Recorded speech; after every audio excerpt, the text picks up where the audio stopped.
Bonjour à tous, j'espère que vous allez bien. Je tiens juste ici un carton rempli de nouveautés que j'ai déniché sur les shops de Look Fantastic. Donc vous savez ce que ça veut dire. Évidemment, on va se pencher sur leur cas et je vais les tester en direct avec vous. Cette vidéo est en collaboration avec Look Fantastic puisque comme tous les mois, ils me permettent justement de découvrir des produits pour les tester avec vous et vous proposer mes retours. Donc l'avantage, c'est que j'ai toujours un code promo exclusif pour vous qui est valable sur Look Fantastic. Il s'agit de LF Low Dose et si vous le rentrez dans votre panier, vous verrez qu'il permet d'appliquer la meilleure réduction possible sur des centaines et des centaines de produits qui sont dispo sur l'e-shop et évidemment il fonctionne sur les nouveautés et sur les produits qu'on va découvrir ensemble aujourd'hui. Alors justement aujourd'hui j'ai une sélection de nouveautés en matière de maquillage avec des produits de chez Iconic London, Stila ou encore Laura Mercier. On va également découvrir un parfum ensemble dans cette vidéo. Donc eh bien écoutez, si ça vous intéresse, je vous souhaite un bon visionnage. Je vais commencer par ce fond de teint de la marque Max Factor, qui est une marque de drugstore que j'affectionne tout particulièrement, puisque vous vous souvenez peut-être que sur la chaîne, je vous ai déjà beaucoup parlé dans cette même gamme de la base de teint qui apporte énormément d'éclat. Donc il s'agit de la référence Face Finity. J'ai trop hâte de voir son rendu, parce que s'il est aussi bon que celui de la base de teint, on tient peut-être une nouvelle pépite à petit prix, puisque ce fond de teint passe à moins de 13 € avec mon code LF Low Dose. Comme d'habitude, vous retrouverez toutes les références dont je vais vous parler aujourd'hui ainsi que les teintes pour lesquelles j'ai opté directement en barre d'infos. Donc il s'agit d'une texture vraiment fond de teint crème qui se tient. Il nous indique que ça permet en fait d'offrir un fini airbrush et assez flawless, donc vraiment parfait. Oh là là, ça fait longtemps que j'ai pas appliqué de fond de teint avec une texture pareille, puisque si vous suivez mes vidéos, vous savez qu'en ce moment je ne jure que par les sérums teintés qui ont une texture 1000 fois plus légère et hydratante. Oh, alors là, qu'est-ce qui se passe? On dirait que vous savez, je suis en train de préparer un maquillage pour une kermesse. Limite bientôt j'ai opté pour un papillon XXL comme ça au milieu de mon visage. Oh, non mais là par contre c'était vraiment pas l'idée que j'avais en tête. Alors, attendez, je vais essayer de gérer ça et sinon on va très vite revenir à un sérum teinté que j'apprécie parce que juste non en fait, enfin j'ai des courses à faire aujourd'hui. Je peux pas sortir comme ça. Changement de pinceau pour essayer d'étaler le tout. Bon, j'ai réussi à l'estomper et à l'étirer, mais je vais aller me démaquiller, je vais appliquer un sérum teinté que j'adore, potentiellement celui de chez L'Oréal Paris, qui est également dispo sur Look Fantastic et dont je préfère 1000 fois le rendu, parce que là, j'ai l'impression de revenir 10 ans en arrière, lorsque les fonds de teint étaient assez épais, très couvrants et qu'ils se voyaient beaucoup sur le visage. Ici, au niveau du nez, de mes joues, c'est une catastrophe absolument partout. En plus, j'ai l'impression qu'il est un petit chouille trop clair et c'est peut-être de ma faute, j'en ai peut-être appliqué un petit peu trop, mais dans l'ensemble, c'est pas du tout le genre de texture que j'apprécie aujourd'hui. Donc je suis trop déçue. Si seulement il possédait une base de sérum, peut-être que ça serait bien passé, mais alors là, il fait chaud, j'ai pas du tout envie de m'embêter avec une texture comme ça épaisse et un peu crémeuse et hyper couvrante sur le visage. Donc je vais me démaquiller et on va continuer cette vidéo. Voilà qui est beaucoup mieux. On est enfin sur un rendu qui me plaît avec un effet seconde peau, le teint est bien unifié et en même temps il n'y a pas d'effet de matière. Donc j'ai utilisé ce combo qui est dispo sur Look Fantastic. Bon par contre je veux poudrer un petit peu tout ça. Ces dernières semaines je vous ai beaucoup parlé de cette poudre libre de chez Laura Mercier qui permet de flouter le teint et en fait en me baladant sur Look Fantastic j'ai repéré une autre référence que je ne connais pas encore. Il s'agit cette fois-ci d'une poudre compacte, mais j'ai l'impression que c'est une poudre cuite. Donc c'est la Real Flawless Luminous Perfecting Press Powder qui se présente donc comme ceci. Franchement, j'ai l'impression qu'elles font presque partie de la même gamme. J'ai de nouveau opté pour la teinte Translucent et comme je vous le disais, elle est légèrement bombée comme ça. Ah, j'aime bien constater ça, elle est très fine mais elle ne se soulève pas à outrance dans le pan, donc ça évite d'en mettre partout. Du coup, je vais poudrer en priorité la zone T, le contour des yeux. Et bien écoutez, on vient de dénicher ensemble une nouvelle référence qui est absolument parfaite pour des peaux qui ont tendance à être déshydratées puisqu'elle ne marque rien du tout. Elle est vraiment très fine sur le visage, elle permet de fixer tout en douceur, sans effet de matière et sans mettre en avant des rugosités ou de la texture qu'on pourrait avoir sur la peau. Donc ça, j'adore. Elle n'a pas le même effet flouteur que la poudre libre que je viens de vous montrer, mais elle apporte quand même un petit effet soft focus, vraiment tout doux. Donc je dirais que c'est une bonne option pour le quotidien. Si vous recherchez une poudre compacte comme ça, qui permet juste de fixer, qui n'a pas un pouvoir matifiant extrême, j'imagine, parce que là, on est vraiment sur quelque chose de très délicat, et bien ça pourrait vous plaire. En faisant mon petit shopping sur Look Fantastic, j'ai repéré de jolies nouveautés chez Iconic London. C'est une autre marque que j'apprécie vraiment beaucoup et dont je vous parle souvent. J'ai réussi à commander les blushs Kissed by the Sun.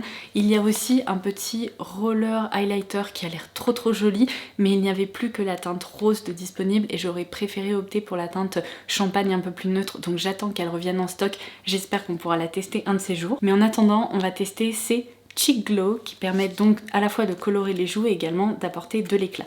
Donc j'ai juste ici la teinte Hot Stuff. Ouf, la couleur a l'air hyper vibrante, mais c'est un superbe corail, un peu pêche comme ça, très vitaminé. Et j'ai juste ici la teinte So Cheeky. C'est un très joli beige, un peu marronné comme ça. Je sais pas ce que ça va donner sur ma carnation, je vais tout de suite les swatcher. En termes de texture, c'est de la poudre, mais qui est, oh mon dieu, hyper fine.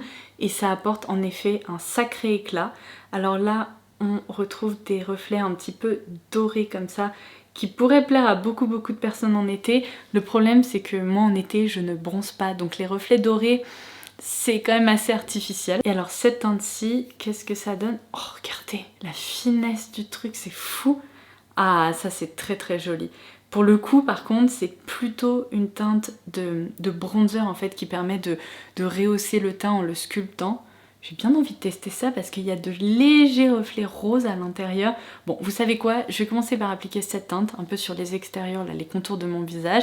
Et potentiellement, j'ajouterai une toute petite pointe de celui-ci parce que j'ai quand même l'impression d'avoir trempé mes doigts dans une texture un peu crémeuse, mouillée. C'est hyper joli. J'ai opté pour un pinceau bien fluffy comme ça pour bien répartir la matière.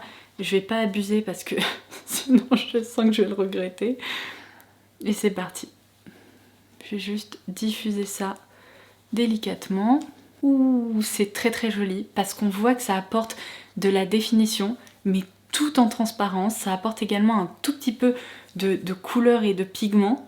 Mais par contre, on ne voit absolument pas d'effet de matière sur le visage. La teinte So Cheeky est très réussie parce que pour les matins où on est pressé, où on n'a pas envie d'opter pour plusieurs étapes, ça remplace bronzer, blush, highlighter tout en un et ça permet de rehausser le teint, d'apporter un très joli glow qui reste très naturel et modulable. Donc ça, j'aime vraiment beaucoup, c'est potentiellement mon premier vrai coup de cœur de cette vidéo. Et du coup, je suis curieuse d'appliquer une petite pointe de celui-ci sur les pommettes. Ouh, oui, ok. Alors ça, c'est un effet bonne mine immédiat, qui est évidemment plus corail, là, comme je vous l'ai montré, que l'autre teinte. Mais, franchement, j'en ai prélevé, je sais pas, 1 microgramme et c'est trop joli, regardez-moi ça. Aujourd'hui, franchement, je vais même pas appliquer d'highlighter parce qu'ils font du très bon boulot. Alors là, chapeau, parce qu'ils ont très bien fait de lancer de tels petits blushs pour la saison estivale, parce que c'est typiquement le genre de produit qu'on recherche, qui apporte un éclat assez ensoleillé. Ils sont en même temps très fins et faciles d'utilisation. Donc là, je suis très séduite. Alors pour les yeux, j'ai bien envie de tester ce nouveau crayon qui est proposé par la marque Stila. Il y a également quelques jolies nouveautés chez Stila, donc j'espère qu'elles vont être réussies. C'est dans leur gamme Stay All Day et il s'agit du Artistics Graphic Liner avec un petit jeu de mots.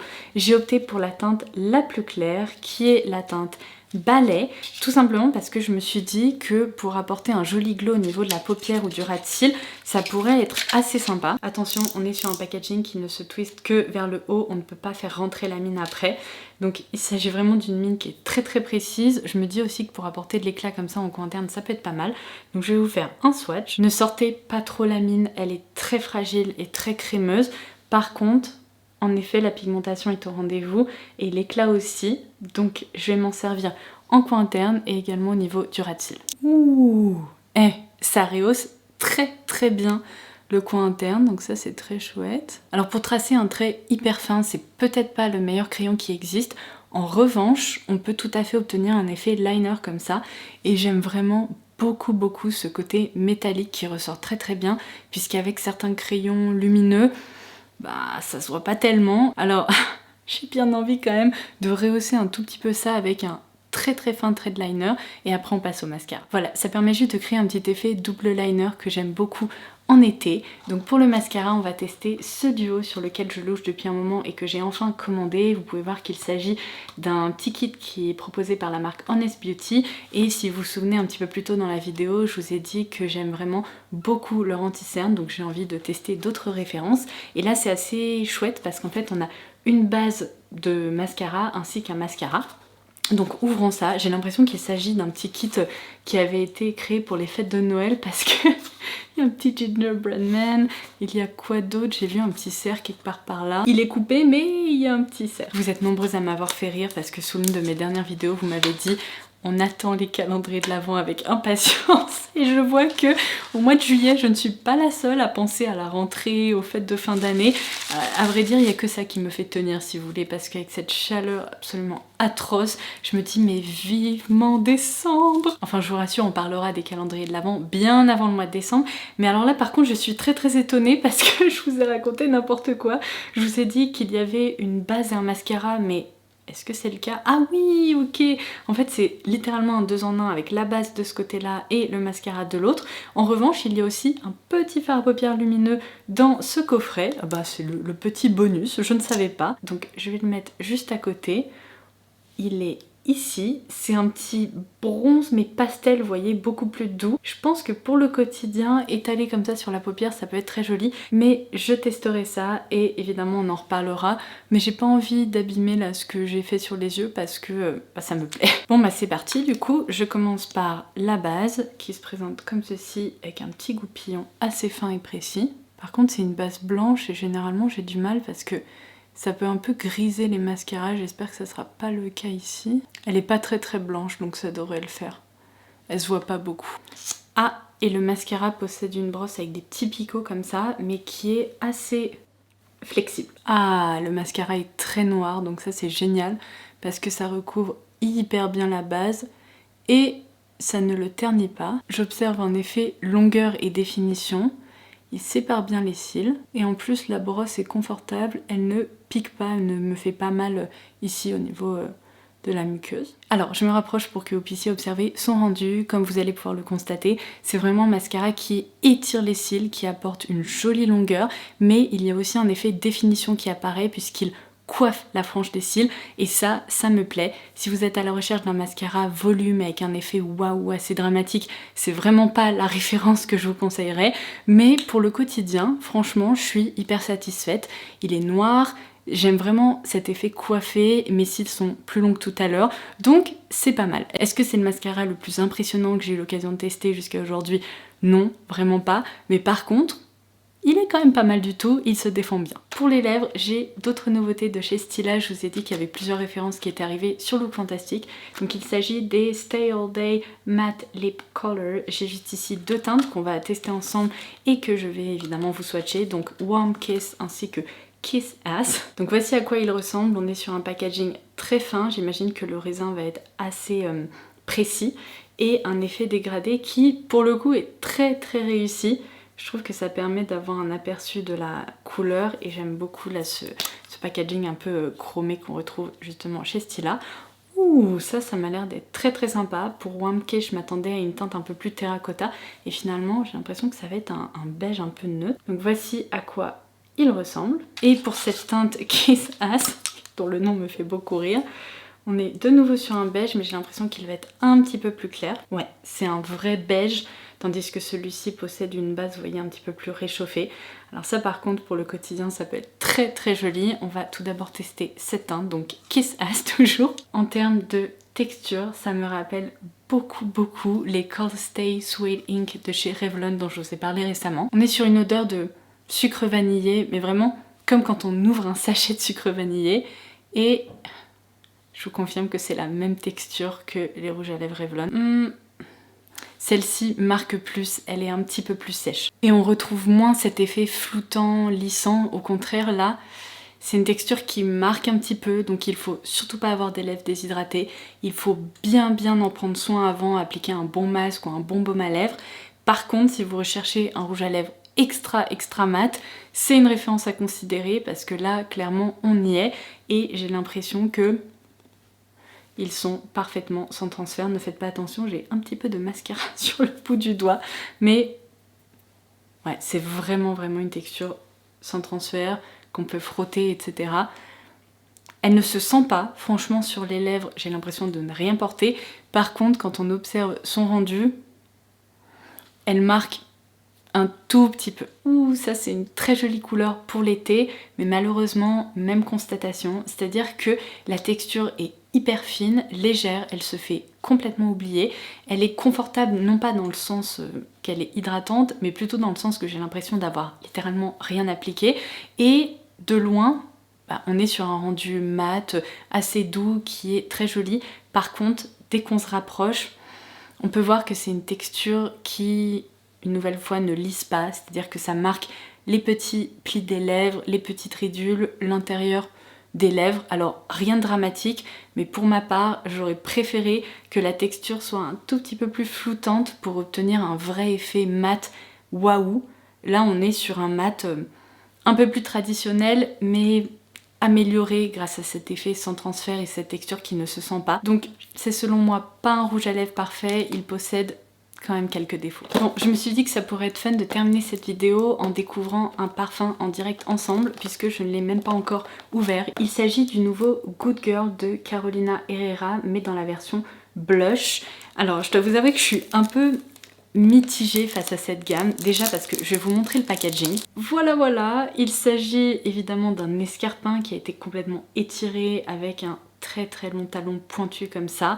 Je sais que certaines personnes adorent ces flacons, les trouvent assez iconiques, très féminins, très luxueux.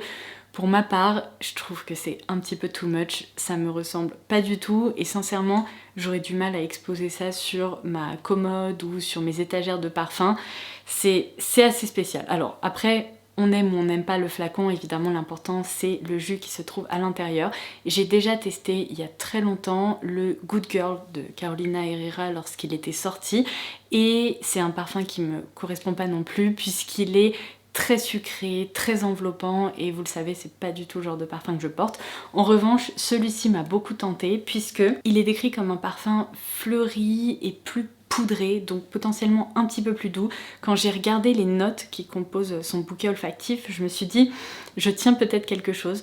Donc on y retrouve en note de tête de la bergamote ainsi que de l'amande amère, en note de cœur de la pivoine ainsi que de l'ylang-ylang, et en note de fond on retrouve de la vanille et de la coumarie. Donc vous vous demandez peut-être comment est-ce qu'on est censé utiliser ce parfum par ici. Non, pas du tout. En fait vous avez le vapeau juste ici et un petit bouton qu'il faut pousser. Donc on va tester ça, je vais essayer de pas m'en mettre dans les yeux.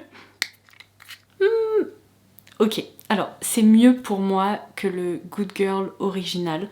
Je comprends vraiment ce côté poudré, un peu à la Victoria's Secret. Si vous avez déjà testé les parfums de chez Victoria's Secret, vous comprendrez ce que je raconte. C'est assez enveloppant, ça reste féminin, fleuri, mais quand même délicatement sucré. Seulement, c'est beaucoup plus tolérable pour moi. Ça me rappelle carrément l'ambiance de Gucci Flora ou un peu de My Way d'Armani. C'est vraiment un parfum cousin qui leur ressemble. Je l'aime bien. C'est un parfum qui est réussi. Après, je me vois plus le porter en soirée avec une très jolie robe plutôt qu'au quotidien, puisque vous me connaissez, j'ai tendance à me tourner vers des parfums soit très rafraîchissants, soit des parfums qui sont réconfortants, enveloppants, mais dans le sens doudou. Là, c'est un parfum qui est enveloppant, mais dans le sens hyper sensuel. C'est très féminin. C'est joli parce que ça dépose une aura qui est quand même assez délicate mais avec du caractère. Je suis contente parce que ma première impression est quand même très positive. J'ai hâte de le porter, même au quotidien, je vous ferai un retour un petit peu plus détaillé. Mais si vous connaissez ce fameux parfum Gucci Flora Gorgeous Gardenia, c'est comme ça qu'il s'appelle, je vous relaisserai le flacon par ici, je trouve qu'il s'en rapproche vraiment beaucoup, avec ce côté un tout petit peu plus sucré que Gardenia, tubéreuse et compagnie, mais j'ai hâte de voir ce que ça va donner, parce que il dépose quand même une aura qui est assez agréable, qui est très intense lorsqu'on le pulvérise, mais après, vous voyez sur mon poignet, j'ai tendance à vraiment aller le sentir de très près parce qu'il se calme et il y a un petit côté crémeux qui apparaît. Et bien voilà, ce crash test est désormais terminé, donc voici le rendu de mon maquillage du jour. J'en suis très satisfaite, même si je dois bien vous avouer qu'il y a évidemment des produits qu'on a testés ensemble aujourd'hui qui sortent du lot, qui méritent le détour, donc je vais vous proposer un petit bilan. Mon coup de cœur de cette vidéo, je pense que ce sont ces nouveaux petits blushs multi-visages de chez Iconic London, donc qui s'appellent les Kissed by the Sun, tout simplement parce que j'adore leur rendu, leur finesse, la facilité d'application et le fait qu'ils apportent autant d'éclat tout en transparence, c'est hyper réussi. Vous savez que ces dernières semaines, je ne jure presque que par cette poudre libre de chez Laura Mercier dans sa version Blur, mais je dois vous avouer que j'ai été très séduite par cette version compacte qui est très pratique pour le quotidien. Elle est fine, elle ne se sent pas, mais elle permet pourtant de fixer vraiment parfaitement le teint. En plus, elle ne marque pas du tout, donc c'est parfait pour les peaux déshydratées ou pour des peaux qui auraient un petit peu de texture. Donc j'ai hâte de continuer à m'en servir. Et j'ai été agréablement surprise par ces deux références, donc évidemment le parfum Good Girl Blush de chez Carolina Herrera, ainsi que ce mascara duo base slash mascara de chez Honest Beauty. Je vous ferai un retour un petit peu plus poussé une fois que je les aurai plus portés. Dans la catégorie peut mieux faire, je vais placer ces deux produits de chez Stila. C'est dommage parce que j'apprécie vraiment leur rendu, mais je trouve qu'il y a quand même des défauts importants à noter. Donc tout d'abord le Stay All Day Artistic Graphic Liner dans la teinte Ballet. Je le trouve très lumineux, il permet vraiment d'ouvrir le regard pour un coin interne ou un ras de cils, c'est vraiment parfait. Mais comme je vous le disais, la texture est vraiment très fondante, donc pour tracer des traits qui sont en effet graphiques et très définis, c'est quasiment impossible. Donc à répartir comme ça un peu grossièrement, pourquoi pas, pour un trait de liner un petit peu plus épais, pourquoi pas non plus, mais j'aurais préféré que la texture se tienne un peu plus. Et au contraire, pour ces matte lip color, j'aurais cette fois-ci aimé que la texture soit un petit peu plus fondante et émolliente. Comme ça éviterait en fait que ce rouge à lèvres marque autant les lèvres, autant les petites ridules, les petites zones de déshydratation. Là, à porter en été, c'est pas vraiment un problème parce que franchement, le rendu est globalement réussi. C'est juste que par exemple, pendant l'automne-hiver, c'est typiquement le genre de rouge à lèvres qui sera impossible à porter pour moi parce que je sais que j'aurai sinon des lèvres vraiment un peu effet en lambeaux. Donc dans cette catégorie de rouge à lèvres mat sans transfert, je trouve qu'on peut trouver des alternatives à moindre coût qui sont plus réussies. Et alors évidemment, le flop de cette vidéo, n'en parlons même pas, c'est ce fond de teint Facefinity de chez Max Factor qui me réconforte dans le fait que aujourd'hui je ne jure que par des fonds de teint qui sont beaucoup plus légers, hydratants, un peu effet sérum, parce que ces textures crémeuses hyper opaques, hyper pigmentées, bah ça me correspond plus du tout malheureusement. Donc voilà, j'espère que cette vidéo vous aura plu. N'hésitez pas à me dire en commentaire ci-dessous si vous avez déniché des petites pépites sur Look Fantastic que je n'aurais pas encore testé.